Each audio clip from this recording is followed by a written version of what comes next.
अभी सीबीएसई में कल 13 मई को क्लास 10 और 12 दोनों का कंबाइंड रूप से एक ही दिन रिजल्ट अनाउंस किया। और जो हमारे स्कूल का रिजल्ट है उसका हम लोग ने बहुत गहराई से और तकनीकी चीज़ों पर ध्यान देते हुए हम लोगों ने उसका असेसमेंट किया। असेसमेंट करने के बाद एक टॉपर का लिस्ट बनाया। तो जो दो टॉपर हैं, दो तीन हैं हमारे पास। एक अयान अली है जिसने टॉप किया है, 84.4% मार्क्स लाया। रवि प्रकाश 93% मार्क्स लाए, वो बगल में खड़ा है। और ये आपका नाम क्या है? आदर्श राय कितना आया है? 84%। ये तीन टॉपर हैं। इस तरह से बहुत सारे बच्चे हैं जिन्होंने टॉप किया है। और मेरा ऐसा मानना है कि अगर रिजल्ट के बेसिस पे बात किया जाए तो हमारे यहाँ बहुत सारे ऐसे कैंडिडेट हैं जिन्होंने मोर देन 80% मार्क्स लाया है। और ऐसा करके हमारे कैंडिडेट ने इस स्कूल का और इस पूरे ज़िले का नाम रोशन किया है। इसके लिए मैं इन सफल सभी कैंडिडेट को, इनके अभिभावक को और इनको जिन शिक्षकों ने पढ़ाया, जिन शिक्षक के निर्देश का पालन करते हुए उन्होंने तैयारी की और उस तैयारी को एक बेहतर परिणाम में बदला, इसके लिए मैं सबको अपनी ओर से और पूरे विद्यालय परिवार की ओर से बधाई और धन्यवाद दोनों करता हूँ। इस संदर्भ में मुझे एक बात कहनी है।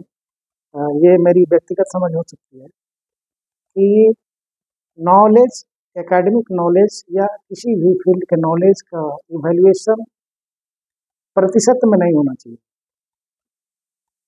ये बात एक पैटर्न है जो चल रहा है, हम इसके इतर जा भी नहीं सकते हैं। लेकिन मेरा ये मानना है कि नॉलेज का इवैल्यूएशन परसेंटेज में नहीं होना चाहिए। और अगर ऐसा हो भी रहा है तो ये जो बच्चे खड़े हैं, इनके नॉलेज और स्किल का सिर्फ और सिर्फ एक पार्ट का असेसमेंट है। तो और इसका बेस्ट तरीका क्या हो सकता है, इस पे तो मैं नहीं कह सकता, जो हमारे देश के एकेडमिशियन हैं वो बताएंगे कि और क्या क्या पैरामीटर हो सकता है। बहरहाल सभी सफल विद्यार्थियों को, उनके अभिभावकों को और शिक्षकों को बहुत बहुत बधाई और धन्यवाद। सर आपके हिसाब से क्या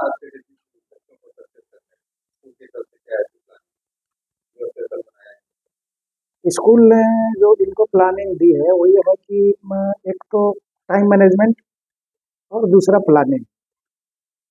अगर आपका टाइम मैनेजमेंट सही है, प्लानिंग सही है, तो निश्चित रूप से कोई कारण नहीं बनता है कि आप असफल हो जाएं। और आज ये सफल ही नहीं हुए हैं बल्कि बहुत अच्छा परिणाम लाए हैं।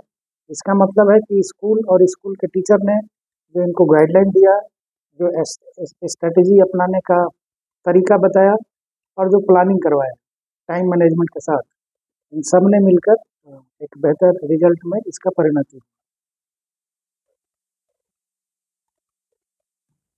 के नतीजे आ गए हैं, इस बार आपके स्कूल का कैसा सर रिजल्ट रहा? मेरे स्कूल का रिजल्ट हर वर्ष की तरह अच्छा रहा और पहले से बेहतर रहा। और आगे भी मैं उम्मीद करता हूँ कि स्कूल का जो 10th और 12th का परिणाम है वो हमेशा अच्छा आएगा, ऐसी मैं उम्मीद करता हूँ। इस बार मेरे यहाँ 10th में अयान अली 94% मार्क्स लाकर मेरे स्कूल का टॉपर रहा। वहीं क्लास 12 में ध्रुव कुमार 87% मार्क्स लाकर वो विद्यालय टॉपर रहा। बहुत सारे बच्चे हैं जिन्होंने बहुत अच्छा मार्क्स लाया है। वैसे सबका नाम लेना संभव नहीं है, लेकिन अगर ओवरऑल रिजल्ट का हम मूल्यांकन करें और उस आधार पर बात करें तो मेरे स्कूल का जो रिजल्ट है बच्चों को और गार्जियन को और हमारे स्कूल के शिक्षकों के लिए बहुत ही उत्साहवर्धक रहा। ओवरऑल फिगर की बात करें सर तो कितने बच्चे अपेयरिंग थे और उसमें उनका जो पासिंग परसेंटेज है या फिर जो एक स्लैब होता है कि 80% 90% अचीवर्स हो, वैसे थोड़ा डिटेल में आपसे जानना चाहेंगे सर। बहुत सारे व्यूअर्स हमारे साथ लाइव जुड़े हुए इस समय आपको देख रहे हैं। तो मेरे यहाँ क्लास 10 में 150 बच्चे अपीयर हुए थे और 12 में 32 थे। तो रिजल्ट तो 100% रहा। और जहाँ मार्क्स परसेंटेज की बात है तो इस संदर्भ में थोड़ा सा मैं डिफरेंट व्यू रखता हूँ। जैसे सपोज कीजिए कि किसी बच्चे को 90% मार्क्स आए और किसी को 50% मार्क्स आए, तो मैं इसको मान के चलता हूँ कि जो उसका एकेडमिक स्किल है उसका या इसको एक प्रतिशत के रूप में बांध दिया जाता है। और मेरी समझ यह है कि इस स्किल को, एकेडमिक स्किल को प्रतिशत के रूप में ना देखा जाए। मैं इसको इस रूप में मान कर चलता हूँ कि अगर जिसने 50% मार्क्स लाया, इसका मतलब यह है कि वो 50% सीखा जी, और जिन्होंने 90% मार्क्स लाया है, इसका मतलब है कि उस एरिया में उसने 90% सीखा। तो जो 50% पे है वो भी प्रयास करके 90% जा सकता है।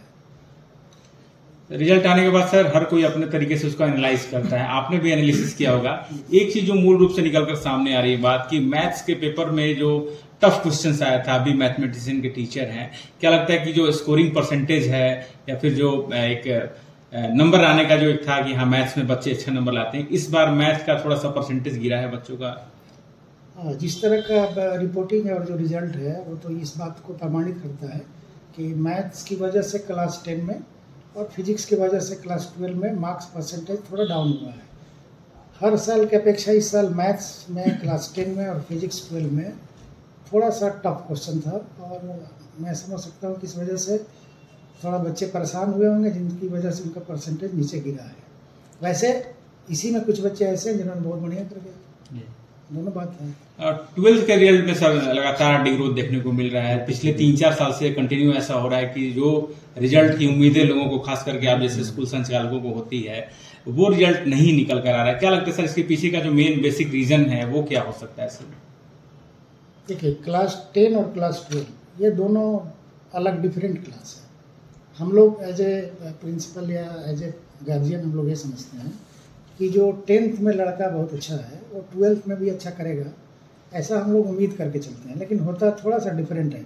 दोनों का सिलेबस का अगर स्टडी हम लोग करेंगे तो दोनों के सिलेबस में बहुत ज़मीन आसमान का फर्क है। तो जो बच्चे सीरियस रहते हैं 10th में, उसी सीरियसनेस के साथ अगर 12th को पढ़ते हैं तब तो नो डाउट उनका रिजल्ट अच्छा आएगा।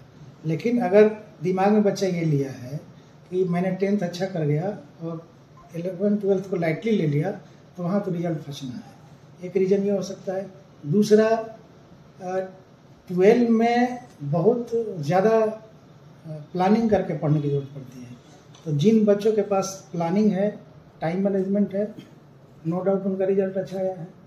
जिन्होंने टाइम मैनेजमेंट ठीक से नहीं किया, प्लान सही समय से नहीं कर पाए, वहाँ थोड़ा सा वो डाउन हो गया। आपको सर ये लगता है कि 10th के बाद जो बच्चे हैं वो बहुत ज़्यादा मोटिवेट हो जाते हैं, खास करके उन एग्जाम्स की ओर में जो कॉम्पिटिटिव एग्जाम्स होते हैं? उनको लगता है कि 10th हमारा लॉन्चिंग पैड था, इसको मैंने क्लियर कर लिया, तो आगे अब मुझे उस पर फोकस करना, और यही कारण है कि एकेडमी का डिग्रोथ वहाँ शुरू हो जाता है उनका।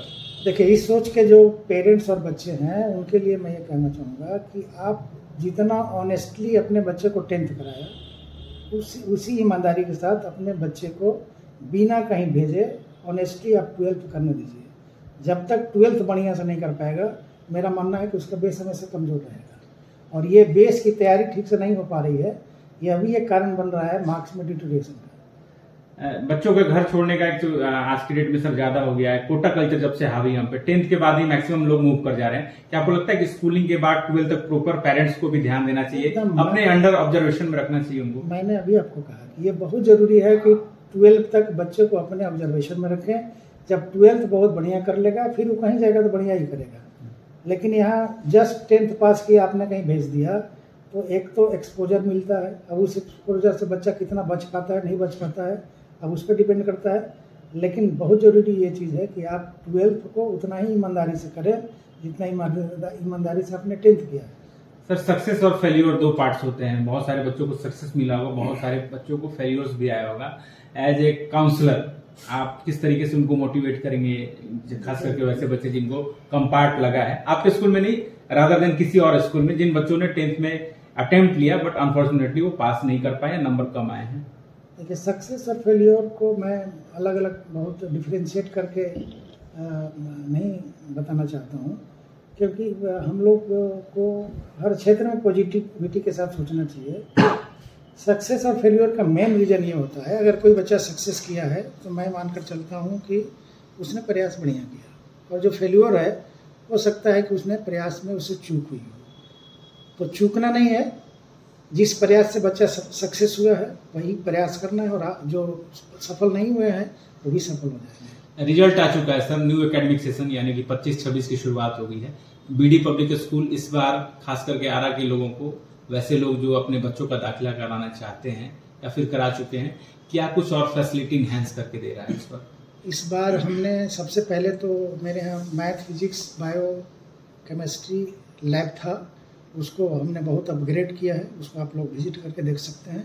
एक चीज़ वही हमने दिया। दूसरा, बच्चों के लिए प्ले जोन हमने डेवलप किया। तीसरा, स्कूल का इंफ्रास्ट्रक्चर हमने इम्प्रूव किया है। और चौथा, क्लासरूम को हमारा प्लानिंग है कि 1 से 2 महीने के अंदर पूरी तरह से डिजिटल करने का प्रयास चल रहा है।